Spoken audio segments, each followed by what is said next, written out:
राम राम राम राम राम राम। हे नाथ, हे मेरे नाथ, मैं आपको भूलूं नहीं। राम। आज का सत्संग परम श्रद्धेय स्वामी जी महाराज का 22 फरवरी 1991, रामधाम वृंदावन। राम राम राम राम राम, नारायण नारायण नारायण नारायण। महाराज जी ने आज कहा कि देखो, भूख लगती है तो कोई न कोई खाने की चीज है, तब तो भूख लगती है। प्यास लगती है तो प्यास कह रही है कि पीने की कोई न कोई चीज है, नहीं तो प्यास कैसे लगती। ऐसे ही हमारे अशांति दुख रहता है तो इसके मिटने के लिए कोई तत्व है, कोई ना कोई ऐसी चीज है जो ये हमारे जो भीतर अशांति जलन हो रही है ना, ये मिटाने के लिए कोई चीज की मांग हो रही है भीतर में हमारे। तो महाराज जी कह रहे हैं कि हमारे अशांति दुख रहता है तो इसके मिटने के लिए कोई तत्व है। अगर न होता तो यह दुख क्यों होता। इससे सिद्ध होता है कि सुख शांति नित्य आनंद ऐसी कोई चीज है, तभी ये हो रहा है। महाराज जी ने एकदम अनुभव की बात से उदाहरण दिया है कि वास्तव में हमें भूख लगती है, इसका मतलब कोई ना कोई चीज है। ऐसे क्लियर कर दिया एकदम।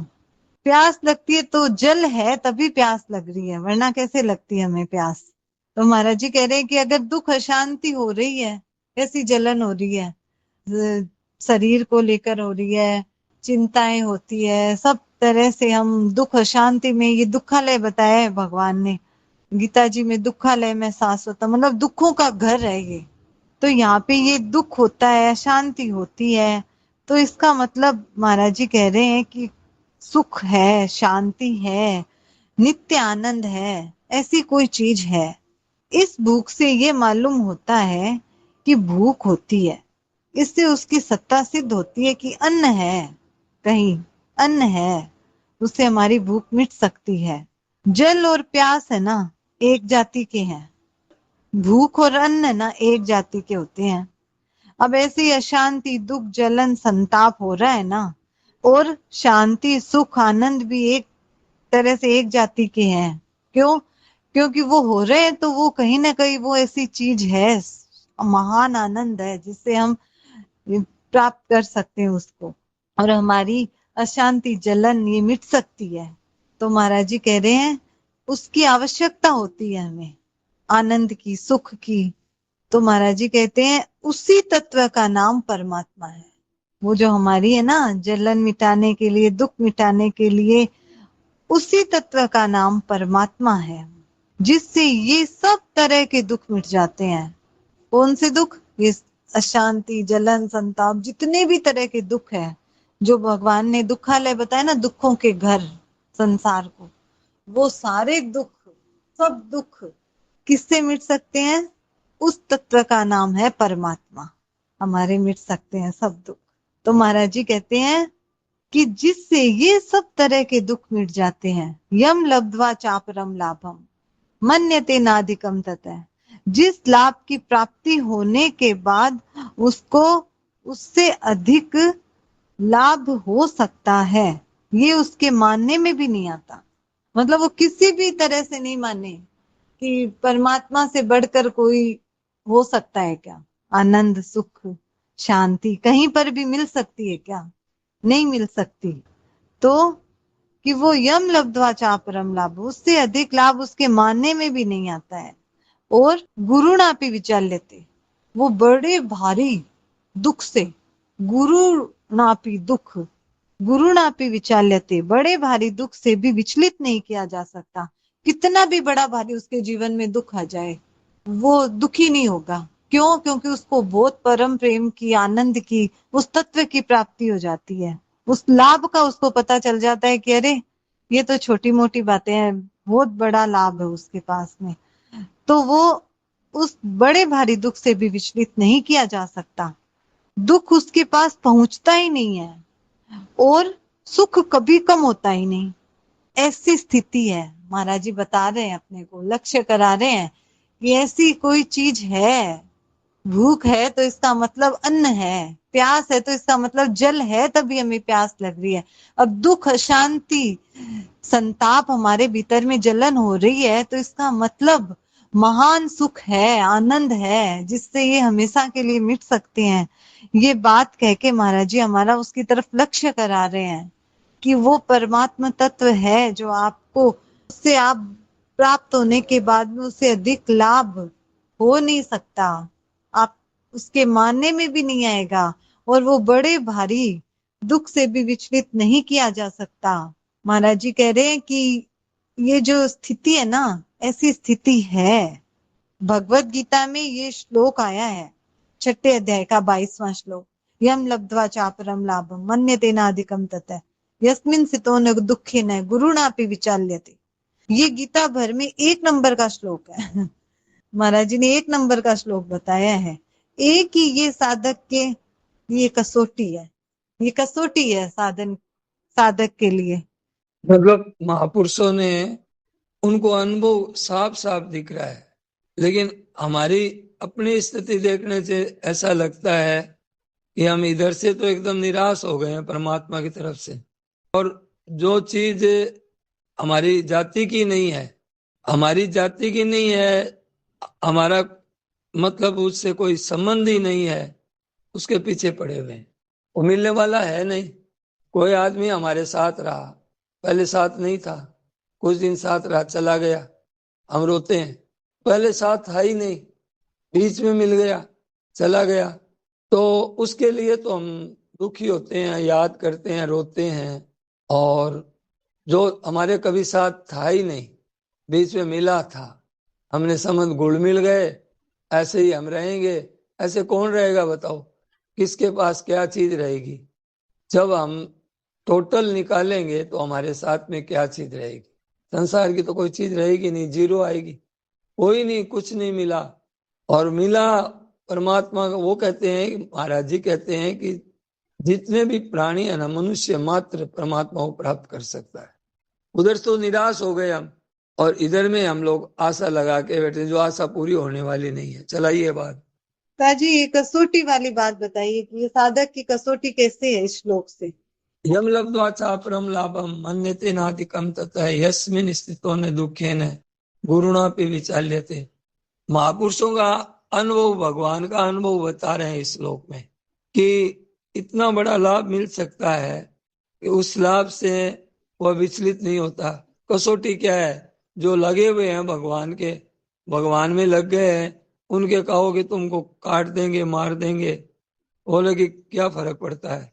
उनको तो वो चीज मिल गई, हंसते हैं वो।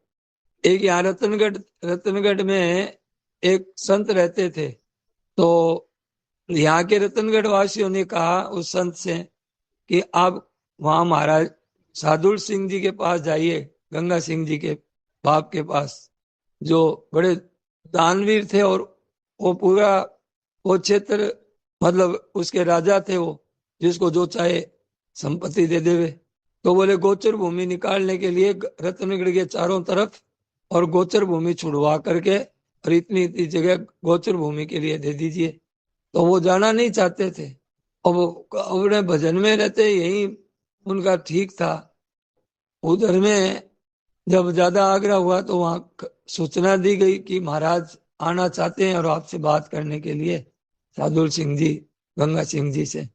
उन्होंने बढ़िया बग्गी बिछाई, एकदम मखमल का गद्दा, मखमल का कपड़ा बिछाया, 4 घोड़े। पहले तो घोड़ों की वो जाते आते थे बग्गी में ही।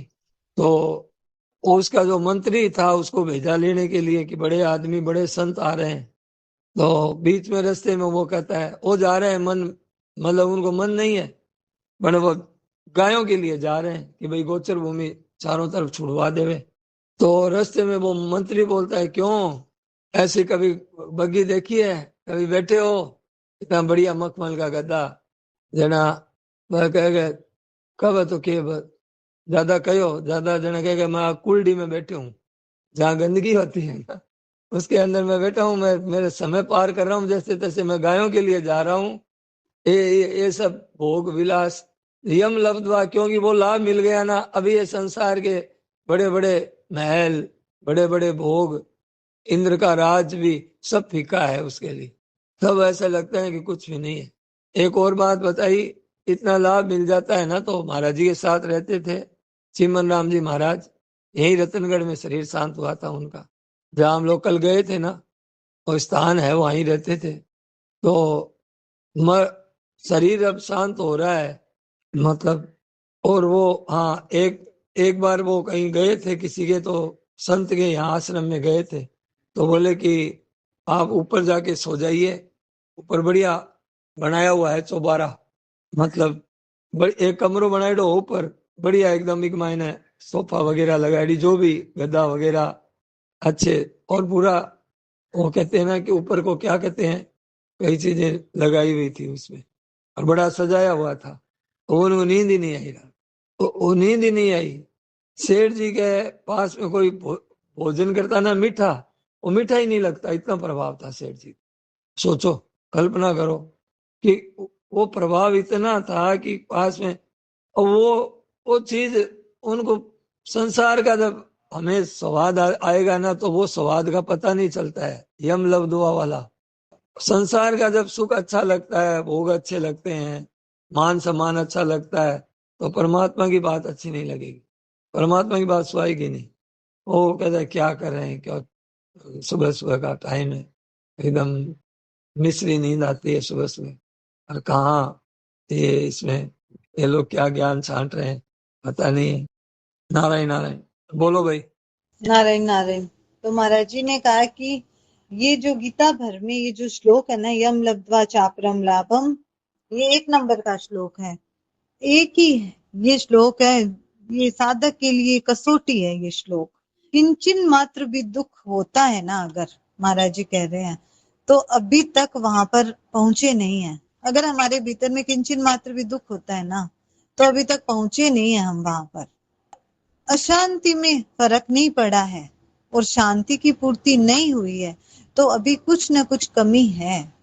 वो चीज मिलने पर कमी किंचन मात्र भी नहीं रहती, मतलब वो प्राप्ति हो जाती है ना, तब किंचन मात्र भी हमारे दुख नहीं होगा, किंचन मात्र भी।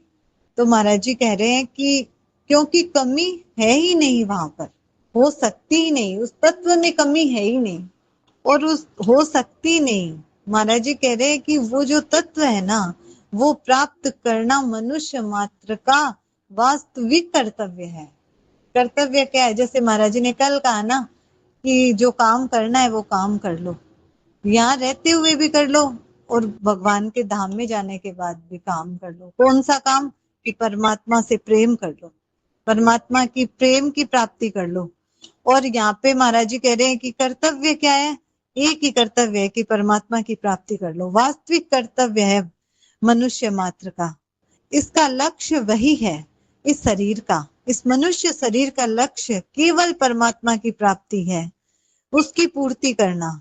उसकी पूर्ति होने से ही मनुष्य शरीर की महिमा है, नहीं तो मनुष्य शरीर की कोई महिमा नहीं है। महाराज जी कह रहे हैं इसको, मतलब कहते हैं ना, इसको पशु पक्षी की उपमा देते हैं। इनसे अच्छे तो बलवान पशु पक्षी होते हैं, पशु होते हैं, जानवर होते हैं। अब हाथी के जैसी चाल है, उपमा दी जाती है इसको। घोड़े के जैसा बलवान है, कोयल के जैसी बोली है। ये स्वयं निर्बल है ये, इसमें इससे अच्छे, इससे ज्यादा तो बल ज्यादा तो पशुओं में है। फिर महाराज जी ने कहा कि हाँ, इसमें बुद्धि की विशेषता है, पर फिर भी ये निर्बल है। परंतु इसकी जो महिमा है ना, उसका कारण क्या है? मनुष्य शरीर की महिमा का क्या कारण है? महाराज जी कह रहे हैं कि इसको जो तत्व मिल सकता है ना, वो तत्व मिल सकता है जिसका कभी अभाव नहीं हो सकता। ऐसा तत्व ये मनुष्य शरीर प्राप्त कर सकता है। तो बलवान जो शरीरों की उपमा तो पशुओं से दी जाती है कि चूहे जैसी नाक है, हाथी जैसी चाल, घोड़े जैसा बल, ये रहते ये, कोयल जैसी बोली, ये उपमा दी जाती है पशुओं से, यानी कि तुम्हारी कीमत नहीं आई इनमें हर। लेकिन उसके अंदर बात बताई है कि वो परमात्मा की प्राप्ति के कारण ही मनुष्य जीवन की इतनी बड़ी महिमा है, इतनी बड़ी बात है। हाँ, तो वो प्राप्त कर सकता है। ऐसा प्राप्त तत्व इसको मिल सकता है जिसका कभी अभाव नहीं होता। इसी से इसकी महिमा है। महाराज जी कह रहे हैं कि वो मिलने का जो अवसर है ना, वो इस मनुष्य शरीर में है। और इसमें भी एक ये विशेष अवसर खास है, हाँ मतलब ये अवसर खास है। और इसके लिए परमात्मा प्राप्ति के लिए केवल अपनी अभिलाषा कि मेरे को परमात्मा मिल जाए, अपनी इच्छा, ये अगर ये इच्छा जागृत हो जाए ना जोर से, तो महाराज जी ने तो कहा कि उसको अनुभव हो जाता है। केवल इच्छा हो जाएगी, इच्छा हो जाए। धन की इच्छा करेंगे तो धन नहीं मिलेगा। धन तो उतना ही मिलेगा जितना अपने को मिलने वाला है, जितनी योग्यता मिलने वाली, जितनी योग्यता है वही मिलेगी। नौकरी किसी को मिलने वाली मिलेगी, पद किसी को मिलेगा वो पहले से ही मिला हुआ उसी को मिलेगा। लेकिन परमात्मा की प्राप्ति हम सबको हो सकती है केवल इच्छा से, केवल इच्छा करने से। नारायण नारायण। तो महाराज जी कह रहे हैं कि एक विशेष बात है इसमें भी, ऐसी ऐसी बातें मिली है। महाराज जी कह रहे हैं कि संतों से सुनी है, पुस्तकों में पढ़ी है, वो तत्व सबको मिल सकता है। अब महाराज जी ने इसमें विशेष बात ये बताई कि वो तत्व है ना, वो सबको मिल सकता है। बात बहुत दुर्लभ है, जो मैं कहता हूं ना, ये बात बहुत दुर्लभ है। जल्दी से ये बातें मिलती नहीं है, पुस्तकों में भी नहीं मिलती है, कोई बताने वाले भी नहीं मिलते हैं। कोई मनुष्य हो, कैसे कोई भी मनुष्य हो, हिंदू हो, मुसलमान हो, पारसी हो, कोई भी मनुष्य हो, को ये तत्व मिल सकता है। ये जो तत्व है ना, वो सबको मिल सकता है। महाराज जी कहते हैं कि मनुष्य कैसा ही हो, सुखी हो, दुखी हो, निरोग हो, रोगी हो, बालक हो, जवान हो, बूढ़ा हो, निर्धन हो, मनुष्य मात्र इसका अधिकारी है। ये बात बहुत दुर्लभ है, ऐसी बात बहुत कम जगह मिलती है, पर ये बात बड़ी ठोस सच्ची है। तो आप और हम सब तरह से कमजोर नहीं है, निर्बल नहीं है। उस तत्व की प्राप्ति के हम अधिकारी हैं। उस तत्व के लिए हम निर्बल नहीं है, हम है ना कच्चे नहीं है, उस तत्व के लिए कमजोर नहीं है। उस तत्व की प्राप्ति के हम अधिकारी हैं। सांसारिक प्राप्ति में तो हम अधिकारी नहीं है। और भी बहुत से काम होते हैं जो सब नहीं कर सकते। बहुत सी ऐसी वस्तुएं होती है जो सबको नहीं मिल सकती, कभी मिली नहीं, सबको मिल सकती नहीं, सबके लिए होती नहीं है वस्तुएं। लेकिन वो जो वास्तविक तत्व है ना, वो परमात्मा तत्व, वो सबको मिल सकता है।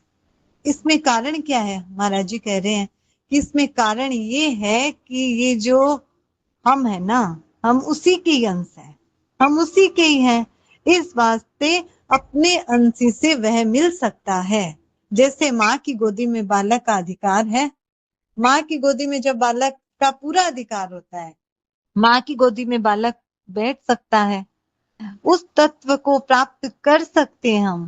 अधिकार मिला है, महाराज जी ने कहा है। उसको किसको? हमको। ये अधिकार जीव मात्र को, मनुष्य मात्र को मिला है, उसका वह अधिकारी है। इस वास्ते महाराज जी कह रहे हैं कि इससे निराश नहीं होना चाहिए। जैसे ये बात शुरू में महाराज जी ने जब ये यम लब्ध्वा चापरम लाभम की, वो बड़े भारी दुख से भी विचलित नहीं किया जा सकता, उससे अधिक उसको लाभ नहीं मानने में आता। तो ये बात मन में आई मेरे कि भाई हम तो छोटे छोटे दुखों से विचलित हो जाते हैं, क्या करें ऐसे, तो फिर कैसे ये बात हमारे समझ में आएगी। तभी महाराज जी देखिए यहाँ पे आगे ये बात कह रहे हैं कि हमें कभी इस बात से निराश नहीं होना चाहिए कि अरे हम तो अगर दुख से विचलित हो जाएंगे तब है। महाराज जी कह रहे हैं हम ऐसा हो सकता है हमारे जीवन में कि हम ऐसे बन सकते हैं कि हम बड़े भारी दुख से भी विचलित नहीं, हम जिस लाभ की प्राप्ति हम वो कर सकते हैं। तो महाराज जी कह रहे हैं इस वास्ते कभी निराश नहीं होना चाहिए, इसमें निराश होने की बात नहीं है, हताश नहीं होना चाहिए। सांसारिक आशा तो देखिए कोई पूरी होती है, कोई नहीं होती, लेकिन और वो आशा होती है ना संसारिक, वो अधूरी रह जाती है, वो कभी पूरी नहीं होती, ऐसी बात है। लेकिन अभी जो हमें ये परमात्मा की प्राप्ति हम कर सकते हैं ना, ये आशा हमारी पूरी हो सकती है, उसका हमें अभी मौका मिला है। और ये मौका केवल मनुष्य शरीर में ही है, ये मनुष्य शरीर में ही हमें ये मौका मिला है। और देखिए मनुष्य शरीर मिल गया, अब महाराज जी कह रहे हैं कि फिर हमें सत्संग मिल गया। ये सत्संग मिल जाए, मनुष्य शरीर मिल जाए, फिर सत्संग मिल जाए, और वो भी महाराज जी की सत्संग मिल जाए, और गीता जैसा ग्रंथ मिल जाए, फिर इसकी कमी रह सकती नहीं। परमात्मा की प्राप्ति की कमी नहीं रह सकती। महाराज जी कह रहे हैं केवल आपकी हिम्मत करो। आप अपनी हिम्मत, अपनी उत्कंठा, अपनी अभिलाषा की ही कमी है, बाकी और किसी भी तरह से कमी नहीं है मिलने में, उस तत्व की प्राप्ति होने में। तो महाराज जी कह रहे हैं कि एक अभिलाषा जोरदार हो जाए तो उसकी प्राप्ति हो जाए। भूखे को जैसे अन्न मिलता है, ऐसे ही मनुष्य मात्र को परमात्मा की प्राप्ति हो सकती है। केवल उत्कट अभिलाषा होने से सब ठीक हो जाता है, पूर्णता हो जाती है, उसकी योग्यता हो जाती है, उसका अधिकार प्राप्त हो जाता है, उसको प्राप्त करने का हकदार हम हो जाते हैं। इसमें किंचन मात्र भी फर्क नहीं है, किंचन मात्र भी संदेह नहीं है। आप जाने चाहे न जाने, आपके जचे चाहे न जचे, आप माने चाहे ना माने, पर बात भाई ऐसी है कि हम उसको प्राप्त कर सकते हैं। इसमें किंचन मात्र भी संदेह नहीं है। महाराज जी कह रहे हैं हमारे सब में ऐसी बात आई है, हमने संतों से सुनी है, ऐसी बात है। हमें संत मिले हैं जो हमें बहुत दुर्लभ बात मिली है। बहुत कम जगह ऐसी बात मिलती है, ज्यादा जगह नहीं मिलती ऐसी बात, पक्की बात है। लेकिन बात सच्ची है, ये जरूर है। महाराज जी बार बार हमें कह रहे हैं कि ये सच्ची बात है, पक्की बात है, हम सब उसको प्राप्त कर सकते हैं। कोई इसमें अयोग्य नहीं है। संसार की चीजें, वस्तु नहीं मिलेगी, नहीं मिलेगी, महाराज जी ने कहा नहीं मिलेगी, नहीं मिल सकती। और मिलने में सब समान भी नहीं है, किसी को कम मिलेगी, किसी को ज्यादा मिलेगी। एक ही माँ के बच्चे होते हैं, देखो, हैं, उनके प्रारब्ध अलग अलग होते हैं, सबको बराबर किसी को नहीं मिलता संसार की वस्तुएं तो। लेकिन परमात्मा की प्राप्ति सबको समान हो सकती है। संसार की वस्तुएं समान नहीं मिल सकती, जिसमें हम रात दिन लगे हैं। और लेकिन परमात्मा के जो तत्व महाराज जी को मिला, जो बड़े बड़े संतों को मिला, जो राधा जी को मिला, जो भरत जी को मिला, जो प्रेम भरत जी को प्राप्त हुआ, जो तत्व बड़े बड़े संत महापुरुषों को प्राप्त हुआ, वो हमें भी मिल सकता है। वो प्राप्ति समान हो सकती है सबको, क्योंकि महाराज जी कह रहे हैं कि परमात्मा विषम नहीं है, विषम है ही नहीं, और ये संसार विषम है। ये प्रकृति और प्रकृति का काम, ये सब चल है, और वो कौन? परमात्मा निश्चल है, नित्य है, स्वतः है और प्राप्त है। उसकी प्राप्ति है हमें, उसकी प्राप्ति स्वतः है। और संसार की प्राप्ति एक नहीं है, दो है। मैंने पहले भी कहा है और अब फिर कहता हूं, आप थोड़ा ध्यान कम देते हैं, आप ध्यान नहीं देते। अगर आप ध्यान दें तो बहुत जल्दी काम हो जाए। आप बस पीछे पड़ जाओ इसके। कल भी महाराज जी ने जैसे कहा ना, कैसे प्राप्त करूं, कैसे परमात्मा से मिलूं, कैसे प्राप्ति होए, ऐसे पीछे पड़ जाओ, भगवान के गले पड़ जाओ एकदम। हे नाथ, हम तो कुछ नहीं जानते हैं, हमें तो बस आपसे मिलना है, आपकी प्राप्ति करनी है। तो महाराज जी कह रहे हैं कि आप पीछे पड़ जाओ तो सिद्ध हो जाएगी ये बात। एकदम पक्की बात है, केवल इसकी अभिलाषा चाहिए, उसको जानने की, प्राप्त करने की कोई कमी नहीं रहेगी। फिर पक्की बात है, सच्ची बात है, सिद्धांत की बात है, ठोस बात है। इस वास्ते भाइयों, इसकी अभिलाषा जागृत करो। कैसे हो अब इसकी अभिलाषा? कि कुछ भी मिलता है ना थोड़ा, तो उसमें संतोष मत करो। जैसे हम सत्संग करते हैं मान लो, तो हमें शांति मिलती है, आनंद मिलता है, हम सोचते हैं अरे महाराज जी की सत्संग से तो हमारे बड़ा है, भगवान है, ऐसे हैं, जो भी बात हम सुनते हैं, तो हमें वहां पे अटकना नहीं है, मतलब संतोष नहीं करना है उस बात में। जो भी हमें कुछ मिलता है ना, महाराज जी कह रहे हैं उसमें संतोष मत करो। थोड़ी देर के लिए भी संतोष करोगे तो वो चीज रुक जाएगी, उत्कंठा कम हो जाएगी हमारी। हम ऐसे करते ना कि अरे नहीं नहीं, हम तो लगे हैं भाई, हम तो लगे ही रहते हैं, देखो सुबह उठते हैं, सत्संग भी करते हैं, देखो दिन में भी लगे रहते हैं। और लोगों को देखो, वो तो जानते ही नहीं है कुछ भी, उनसे तो हम कितने अच्छे हैं, कितनी कितनी बातें हम सोचते रहते हैं, हैं। लेकिन महाराज जी कह रहे हैं कि अगर ऐसी बात सोचोगे, ऐसी बातें आप अगर करोगे ना, तो हम क्या है ना कि हम वहां रुक जाएंगे, हमारी फिर आगे नहीं बढ़ेंगे। संतोष कर लेंगे तो वो चीज हमें रुक जाएगी, हमारी उत्कंठा कम हो जाएगी। भूखे को अन्न नहीं भी मिल सकता है, मतलब भूखे बहुत होते हैं जो बिना अन्न के मर जाते हैं। प्यासे को जल नहीं मिल सकता, ये हो सकता है। बहुत लोग होते हैं जो प्यासे भी मर जाते हैं। कई पशु पक्षियों को भी देखते हैं ना, गर्मियों में कितने पक्षी बेचारे मर जाते हैं प्यास से। तो कोई जरूरी नहीं है कि जल की पूर्ति हो, अन्न की पूर्ति हो।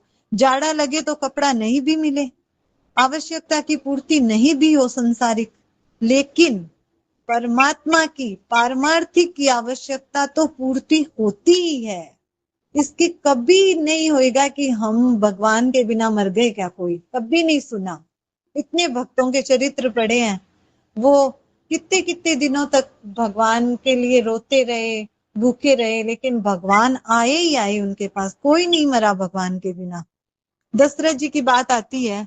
एक बार मैंने पूछा था उनसे, कमल चाचा जी से, कि आप कहते हो कि भगवान तो दर्शन देते ही है, देते ही है, तो दशरथ जी भगवान को याद करते करते क्यों चले गए?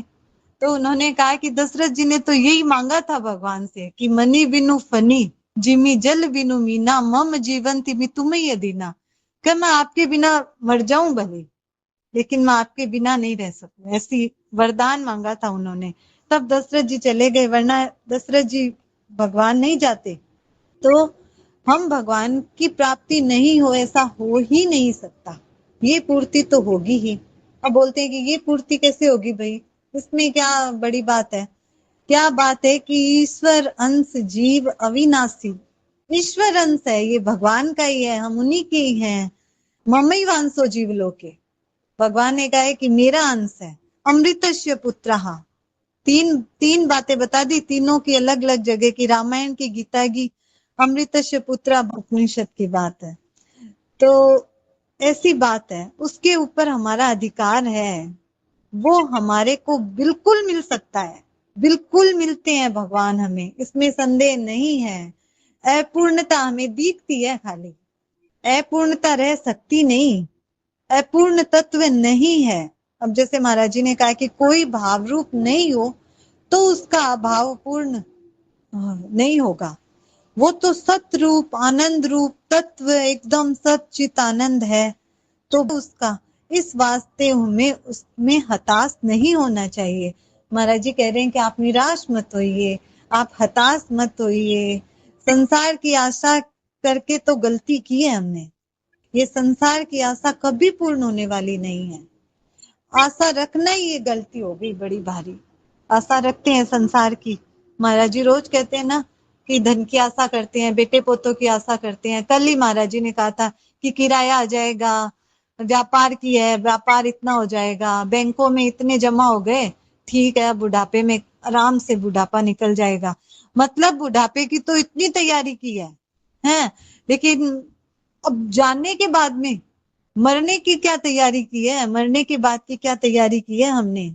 मर आज मर जाए तो कुछ नहीं पता चले, वो धन ऐसे ही रह जाएगा। कल रात को हम गीता दर्पण पढ़ रहे थे, तब हमारे श्लोक आया था गीता जी का 12वें अध्याय का 6ठा और 7वां श्लोक गीता दर्पण में।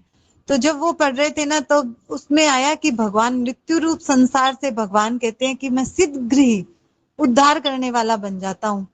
तो फिर वहां पे वो मैंने कहा कि महाराज जी ने साधक संजीवनी में वो चित्र लगाया है जिसमें भगवान नौका में बैठे हैं और इतने जीव हैं जो संसार समुद्र में डूब रहे हैं। कोई धन को लेकर डूब रहा है, कोई स्त्री को लेकर डूब रहा है, और उसमें भगवान जो अपना भक्त होता है ना, उसको हाथ पकड़ के ऐसे नौका में खींच लेते हैं और उनका उद्धार करने वाले भगवान बन जाते हैं। जो भगवान में लगे हुए आविष्ट चित्त वाले होते हैं ना, उनका। तो फिर एक वो मगन बाबूजी ने कहा कि वो धन को लेके, वो उसमें चित्र के अंदर है कि वो धन को ऐसे हाथ से पकड़ रहा है, ऊपर कर रखा है कि कहीं मेरा धन नहीं डूब जाए, और खुद डूबे जा रहा है। खुद का जो जल है ना समुद्र का, संसार समुद्र का, वो नाक तक आ गया और वो बेचारा डूब जाएगा, लेकिन वो धन को बचा रहा है। ऐसी स्थिति कल महाराज जी ने बताई कि यहाँ की तो तैयारी इतनी कर ली कि मेरा धन होए बुढ़ापे तक, मेरे भाई किसी के मेरी किसी की तरफ नहीं देखना पड़े मेरे को, है, लेकिन मरने के बाद की कोई तैयारी नहीं है। तो महाराज जी कह रहे हैं कि ये जो संसार की जो आशा है ना, ये पूर्ण होने वाली है ही नहीं। संसार की आशा ही परम दुख है, नैराश्य है ना परम सुख है। इससे तो निराशा ही अच्छी है, इसकी आशा तो बहुत दुख का कारण है। और महाराज जी कह रहे हैं इसमें एक विलक्षण बात ये है कि परमात्मा में निराशा होना बहुत ही बड़ी गलती है। परमात्मा में हम निराश हो जाएंगे ना परमात्मा की प्राप्ति में कि भाई हमारा जीवन तो ऐसा नहीं हो सकता, अरे उनकी संतों की तो बात अलग है, हमारा जीवन तो कहाँ ऐसा होगा, हम तो संसार में फंसे हैं, बच्चों में, गृहस्थ में, ऐसे कैसे हम करेंगे। तो महाराज जी कह रहे ये बड़ी भारी गलती कर रहे हो आप, ये बड़ी गलती की बात है, ये आशा तो पूर्ति होने वाली ही है। भगवान राम की राम जी, एक बीच में टोक रहा हूँ मैं। इसी पर से अभी कहा कि अभी अभी चले जाएं, कभी चिंतन अभी चल जाए तो इतने कर्म है कि अभी चल जाए तो फिर क्या होगा अपना। लक्ष्य हो जाएगा ना परमात्मा की प्राप्ति का कि मेरे को तो कल्याण ही करना है केवल। अगर एकदम व्यवसायत्मिका बुद्धि हो गई कि एक परमात्मा की तरफ ही चलना है तो कभी मर जाओ। महाराज जी ने पहली बात तो जाएगा तब अभी जाएगा, कह करके नहीं जाएगा कि मैं आ रही हूँ। ये जाएगा, जो भी जाता है ना तो अभी जाता है आदमी, कोई थोड़ी पता चलता है कि भाई। वही वही है, जैसे लग रहे हैं परंतु अभी कुछ हुआ नहीं, तो उसमें फिर और अब रही बात कर्मों की, तो कर्म तो सागे ही जाएंगे, जो किया है वो तो भोगना ही पड़ेगा, इस जन्म का ही नहीं, पिछले जन्मों का भी बहुत बाकी है अभी, वो तो मिलेगा ही। लेकिन गीता में श्लोक आया है, अनिष्टम इष्टम मिश्रम च त्रिविधम कर्मण फलम भवत्य त्यागी नाम प्रत्यय न तो सन्यासी नाम क्वचित। जो तीन प्रकार का जो होता है ना, अनिष्ट मिष्ट मिश्रम च त्रिविधम कर्मण फलम, ये सबको भोगना पड़ता है। तो न तो सन्यासी नाम क्वचित, जिसने मतलब बिल्कुल से शरीर से संसार से और इससे अपना संबंध विच्छेद कर दिया, तो कहाँ जन्मेगा, कहाँ मरेगा, कहाँ कौन भोगेगा, कौन मिलेगा ही नहीं कोई। एक जल बूंद में सागर की मिला दी, अब वो जल कहाँ ढूंढेंगे हम। ऐसे ही जब जीव है जो अपने इससे संबंध विच्छेद कर दिया, जब नहीं रहा, त्यागी त्यागी को ये भोगना नहीं पड़ता, अत्यागी को भोगना पड़ता है। जो त्यागी नहीं है ना, तो उसके लिए सब कर्म आ गए। अब आपने इसके संबंध माना ही नहीं, इससे संसार से कोई सुख लिया नहीं, संसार के आने जाने से दुखी हुए नहीं, तो आप एक रूप रहे, कहाँ से भोग देंगे। अभी जीते जी, मरने के बाद में ही नहीं, जीते जी नहीं भोगना पड़ेगा। राम राम, भोगना पड़ेगा शरीर, अपने को नहीं भोगना पड़ेगा, सुखी दुखी नहीं होंगे। हाँ, परिस्थिति तो आ सकती है, जब तक ये शरीर, एक शरीर तो है, लेकिन उसमें हाँ बोलो क्या। तभी तो महाराज जी कहते हैं ना कि बहुत जोर से लगने की जरूरत है इस रास्ते पे, बहुत जोर से अभिलाषा, अपनी उत्कंठा बढ़ाओ। आगे महाराज जी बताएंगे। नारायण नारायण। महाराज जी कह रहे हैं कि ये आशा तो पूर्ति होने वाली ही है। मुख्य हेतु आपका बताया कि उसी का ही ये अंश है। इसका हेतु क्या है कि ये आशा कैसे पूरी होगी कि हम उसी के ही अंश हैं। जैसे पृथ्वी का होता है ना, महाराज जी ने उदाहरण दिया कि पृथ्वी के ढेले को हम कितना ही ऊपर फेंक दे, वो नीचे आएगा ही। और जैसे अग्नि हम जलाते हैं ना, तो वो ऊपर ही जाएगी। क्यों? क्योंकि वो उसी का अंश है। पृथ्वी का ढेला है तो उस पृथ्वी का ही उसमें आकर्षण है, तो वो जहां पे उसका आकर्षण है ना, उसी की तरफ जाएगा। ऐसे ही क्या है ना, हमारा स्वतः ही आकर्षण परमात्मा में है, तो हमारी ये परमात्मा के रास्ते पे हम चलेंगे तो हमारी पूर्णता होगी ही। महाराज जी कह रहे हैं पूर्ण तत्व है वो प्राप्त होगा ही, वो रहेगा नहीं। परंतु अपनी भूल से रह जाएगा तो उसको प्राप्त नहीं कर सकोगे, उसकी अभिलाषा ही नहीं है, उसको मतलब उसकी अभिलाषा ही नहीं कर रहे हो। अपनी भूल क्या हो रही है कि हम मान लिए कि हम उसको प्राप्त नहीं कर सकते, ये भूल हो गई, और हम उसकी अभिलाषा ही नहीं करते हैं। तो महाराज जी कह रहे हैं कि जो हम संसार को पकड़ के रहेंगे ना, तो वो तो अधूरापन ही है। संसार की तो उन्नति को मान लिया, धन मिल जाएगा, आराम मिल जाएगा, भोग मिल जाएगा, सुख मिल जाएगा, थोड़े से, महाराज जी कह रहे थोड़े से तुच्छ तुच्छ चीजों से, मतलब संसार की हर चीज को महाराज जी तुच्छ कह रहे हैं। संसार के भोग आराम सुख है ना, इन तुच्छ चीजों को में हमने संतोष कर लिया तो फिर कैसे पूर्णता होगी। महाराज जी कह रहे हैं कैसे प्राप्त होगी। जिन लोगों ने प्राप्त किया है उन लोगों ने साफ साफ कहा है, अरे भाई आप उसको प्राप्त कर सकते हो। ऐसी बात रहती है कि क्या पता प्राप्ति होती है या नहीं होती है, मतलब ऐसी बात रहती है कि पता नहीं कैसे प्राप्त होगी नहीं होगी, होती है या नहीं होती है। लेकिन महाराज जी कह रहे हैं कि जिन्होंने प्राप्त किया है उन्होंने अपना अनुभव बताया है कि उसकी प्राप्ति हो सकती है, जरूर हो सकती है, इसमें संदेह की बात नहीं है, ऐसी बात है। इस वास्ते सज्जनों इसमें कहीं निराश न हो। आप केवल आशा जोरदार रखो, अभिलाषा जोरदार रखो। इसमें पुरुषार्थ की, उद्योग की, परिश्रम की भी जरूरत नहीं है। महाराज जी कह रहे हैं कि केवल उत्कंठा बढ़ा लो, हे नाथ आपसे कैसे मिलूं। कल महाराज जी ने कहा ना, कैसे मिले रे घनश्याम, कैसे मिले रे सांवरियो। ऐसी अभिलाषा बढ़ाते रहो। संसार की अभिलाषा की तो पूर्ति होगी नहीं देखो भाई, और संसार के काम में तो परिश्रम की, पुरुषार्थ की, इन सब की जरूरत पड़ती है, उद्योग की। लेकिन परमात्मा प्राप्ति में तो केवल आशा की, अभिलाषा की, लालसा की जरूरत है। संसार की आशा की तो अपूर्ति ही होगी, पूर्ति होगी नहीं। और परमात्मा तत्व की प्राप्ति की अपूर्ति रह सकती ही नहीं, क्योंकि वो पूर्ण है। महाराज जी ने कहा कि वो पूर्ण है, उसकी अपूर्ति रह सकती ही नहीं, क्योंकि वो पूर्ण है। पूर्ण पूर्णमिदं पूर्णात, वो श्लोक बोला महाराज जी ने, वो पूर्ण ही है। प्राप्ति भी पूर्ण है, पूर्ण ही शेष रहता है। इस वास्ते उसकी प्राप्ति के लिए यह मानव शरीर मिला है। संतों ने कृपा करके ऐसी बात कही है हमें, इस बात का अनुभव करके ये बात बताई है कि ये बात एकदम सच्ची है। उसको आप और हम प्राप्त कर सकते हैं।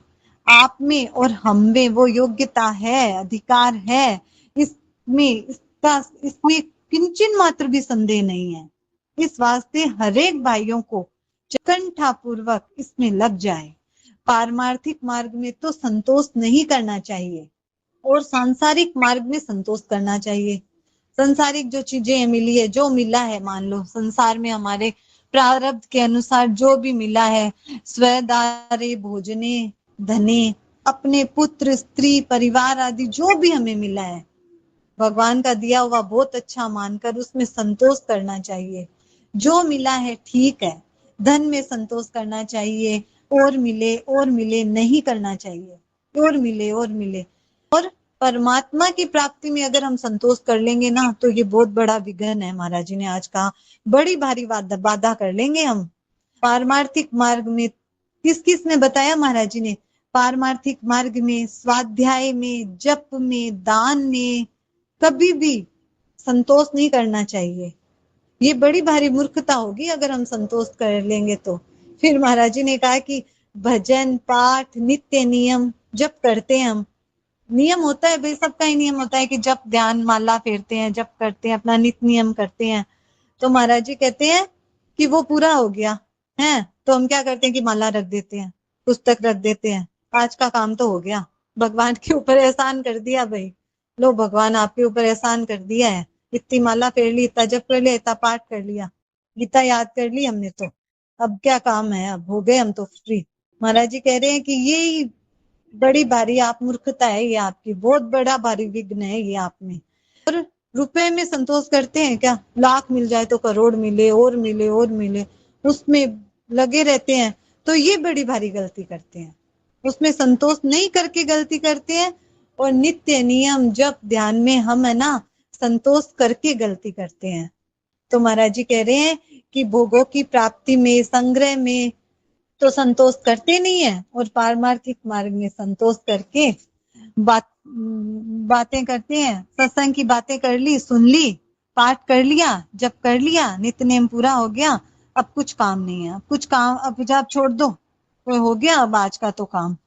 और उधर संतोष करते ही नहीं। सुख में भी और मिला है, उसमें भी कहना कि जिमी प्रति लाभ लोभ अधिकाई, जैसे जैसे धन आता है, लाख आ गया तो अरे करोड़ नहीं आया, करोड़ आए तब काम होए, एक दुकान कर ली तो और दुकानें करें, ऐसे कर करके बढ़ती जाती है। जिमी प्रति लाभ लोभ अधिकाई।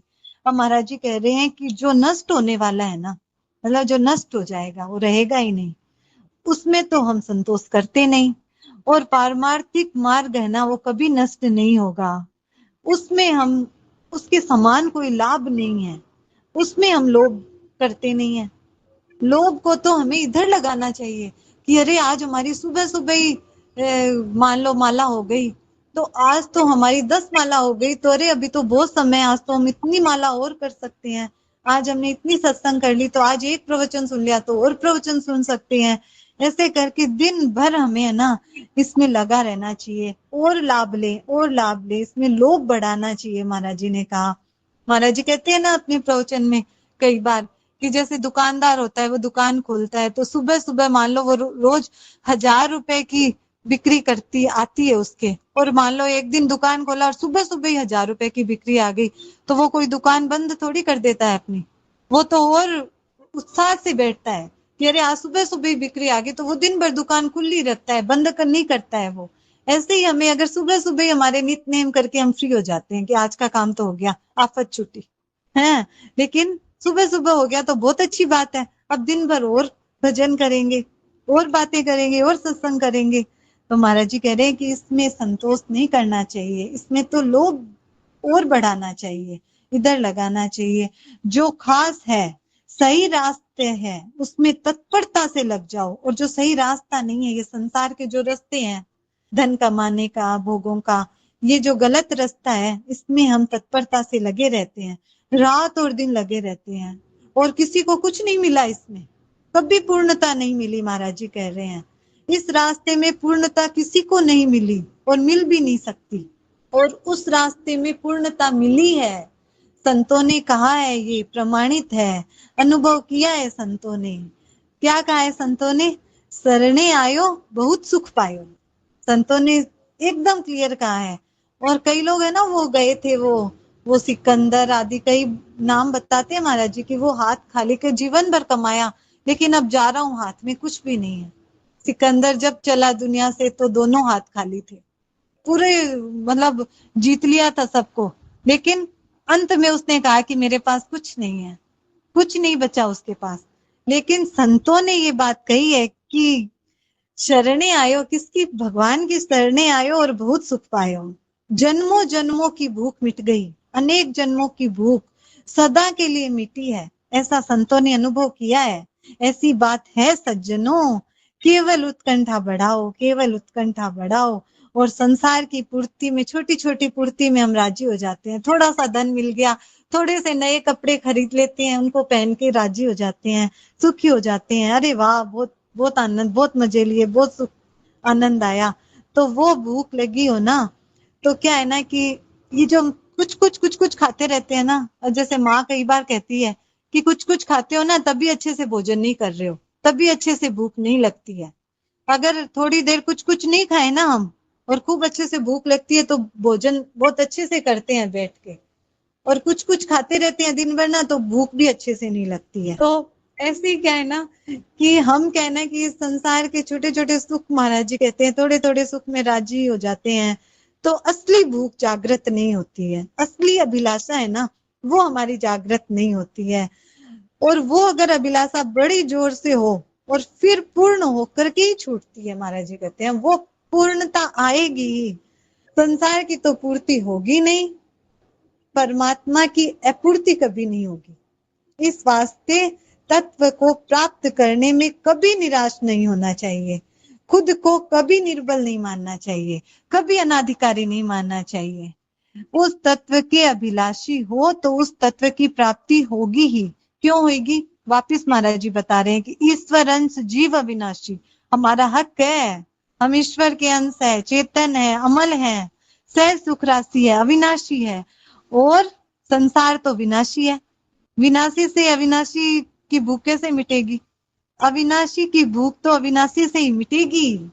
चेतन की चाहना से चेतन मिलेगा, चेतन तत्व है, अमल है तो मल से इसकी पूर्ति नहीं होगी, अमल है तो अमल से इसकी पूर्ति होगी। तो महाराज जी कह रहे हैं कि इसमें इसको शांति होगी, मिलन होगा। ईश्वर अंश है तो इसको जरूर मिलेगा। जैसे पृथ्वी का ढेला पृथ्वी पर खींचता है, तेज है ना, वो अग्नि की तरफ ऊपर की तरफ खींचता है। ऐसे ही जो ये जिसका अंश है, हम जिसके अंश है, उसी की तरफ हमारा खिंचाव होता है वास्तव में। लेकिन हमने क्या किया ना कि हमारा प्रेम हमने संसार में मान लिया। वास्तव में प्रेम होता तो भगवान से ही है हमारा, लेकिन हमने इस संसार में ही हमने खिंचाव करके और उसको विभाजित कर दिया, उसको हटा दिया वहां से। ऐसे ही जो जिसका अंश है उसी की तरफ खींचता है। तभी संसार में आज तक हमें कहीं शांति नहीं मिली। महाराज जी कह रहे हैं किसी को शांति नहीं मिली। कोई ऐसे नहीं बोलता है कि भाई मैं हर तरह से शांति है मेरे। सातों सुख कहते हैं ना, ये कहावत भी है कि सातों सुख किसी को नहीं मिलते, पूर्णता किसी को नहीं मिली संसार में। जो पूर्ण है, पूर्ण का अंश है, उसी को पूर्णता मिलेगी। अपूर्ण से पूर्णता नहीं मिलेगी। पूर्ण, फिर महाराज जी ने वापिस से श्लोक बोला, पूर्ण पूर्ण मिदम पूर्णात पूर्ण, वो श्लोक बोला। उसमें महाराज जी ने कहा कि पूर्ण शेष रहेगा। ऐसे ही तत्व है वो मिलता है, अगर नहीं मिलता तो उसकी अभिलाषा कैसे होती। जैसे शुरू में ही महाराज जी ने कहा कि अशांति हो रही है, दुख हो रहा है, जलन हो रही है, तो इसका मतलब ये है कि कहीं ना कहीं शांति है, वो हमें प्राप्त हो सकती है, जलन हमारी मिट सकती है। तो महाराज जी कह रहे हैं कि अगर मान लो आप इस अभिलाषा को दबाओगे ना, तो भी ये दबेगी नहीं। कभी न कभी किसी न किसी जन्म में जाके ये हमारे पूर्ण होएगी ही। परमात्मा की प्राप्ति किए बिना हम रह ही नहीं सकते। लेकिन महाराज जी कह रहे हैं कि क्यों दुख पाओगे आगे जाके, पता नहीं कहाँ कहाँ जन्म लोगे, कहाँ कहाँ हमें जाना पड़ेगा, नरकों में, स्वर्ग में। इससे अच्छा है कि ये अवसर इसी मनुष्य जन्म में अभी हम परमात्मा की प्राप्ति कर ले। करनी तो हमें पड़ेगी, चाहे कैसे ही करे, तो क्यों ना हम अभी कर ले। अब महाराज जी कह रहे हैं कि कब तक दबाओगे, दबाने पर भी ये दबेगी नहीं, ये जागृत होएगी ही, पूर्णता होएगी ही। क्यों? सिद्ध है, ये कृति साध्य नहीं है। महाराज जी कह रहे हैं करने से उसका निर्माण नहीं होता है, उसका अन्वेषण होता है। एक निर्वाण होता है और एक अन्वेषण होता है। निर्माण तो उसका होता है जो चीज पहले नहीं होती है। जैसे संसार की चीजों का सबका निर्माण होता है क्योंकि वो पहले नहीं होती है। लेकिन उसकी प्राप्ति तो उसकी किसकी, परमात्मा की प्राप्ति तो होती है, वो बनाई नहीं जाती क्योंकि वो स्वतः सिद्ध है हमें प्राप्ति। केवल हमारी कहना है कि हमने छोटी छोटी संसार के भोगों में, संसार के सुखों में उसको बांट दिया। तब ये कहना है कि जोर से हमारी उत्कंठा नहीं हो रही है, अभिलाषा नहीं हो रही है, इसीलिए से उसकी प्राप्ति नहीं दिख रही है। स्वतः प्राप्त है, जीव अविनाशी, ईश्वर अंश, चेतन है, अमल है, सहज है, सुख राशि है। उस परमात्मा के लक्षण पूरे के पूरे हमारे में मिलते हैं। वो पूरे के पूरे मतलब सम है, ये विजातीय नहीं है, जाती है। हम जैसे कहते वो बच्चों को पढ़ाते हैं तब ऐसे बोलते हैं ना, ये सम है, ये विषम है, देखो 2 और 2 है, 2 4, ये सम है। ऐसे ही हमारे और लक्षण है ना, पूरे परमात्मा से हमारे मिलते हैं। ये प्राप्त होने वाली वस्तु है, ये अप्राप्त रहने वाली नहीं है। महाराज जी कह रहे हैं बस आप नासवान का विश्वास छोड़ दो, नासवान का विश्वास मत करो। ये नासवान का विश्वास नहीं होना चाहिए, उस तत्व का विश्वास होना चाहिए, अविनाशी तत्व का विश्वास होना चाहिए। नासवान पर भरोसा करते हैं, इच्छा करते हैं, आशा करते हैं, राजी होते हैं, यही मूल बाधा है। इस तत्व की प्राप्ति में कोई वर्ण, देश, कोई भी बाधक नहीं है। कमी जितनी है उसकी प्राप्ति में कारण होती है, मतलब कमी होती है ना, छटपटाहट हो रही है ना हमें, ये उसकी प्राप्ति में बाधक नहीं है। ये छटपटाहट होनी चाहिए हमें कि वो प्राप्ति क्यों नहीं हो रही, हमें प्राप्ति करनी है, वो छटपटाहट होनी चाहिए। महाराज जी कह रहे हैं ये अगर होगी ना और हमें कमी दिखेगी, छटपटाहट होगी, तो उनकी प्राप्ति जरूर होगी, जरूर होगी, जरूर होगी, इसमें संदेह नहीं है, संदेह का लेस नहीं है, वहां संदेह का कहीं अवसर नहीं है। ऐसी बात है भाई। नारायण नारायण नारायण नारायण नारायण नारायण नारायण नारायण। हे नाथ, हे मेरे नाथ, मैं आपको भूलूं नहीं। सबको प्रणाम। सियावर रामचंद्र की, मोर मुकुट वंशी वाले की जय।